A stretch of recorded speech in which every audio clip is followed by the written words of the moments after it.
সোনা কোষ্ঠী পাথর দিয়ে যাচাই করে নিতে হয়, আর ভালোবাসা কখনো কখনো বিচ্ছেদ দিয়ে ভালোবাসাকে পরখ করে নিতে হয় সে কতটা আপন।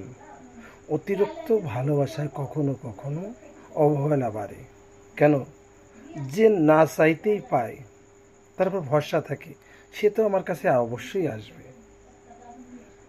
কখনো কখনো এই ভুল ভাঙার জন্যে নিজেকে শক্ত করে কখনো কখনো বিচ্ছেদ দিতে হয়, যে সে তখন মনে করবে যে সে থাকলে হয়তো এই জিনিসটা হতো, পেতাম।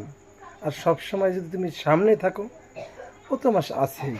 এই জন্যে অবহেলা কখনো কখনো সম্পর্কের মধ্যে দূরত্ব বজায় রাখতে হয়। কি বন্ধু, একমত হয়ে থাকে? লাইক, কমেন্ট, শেয়ার করে পাশে থেকো।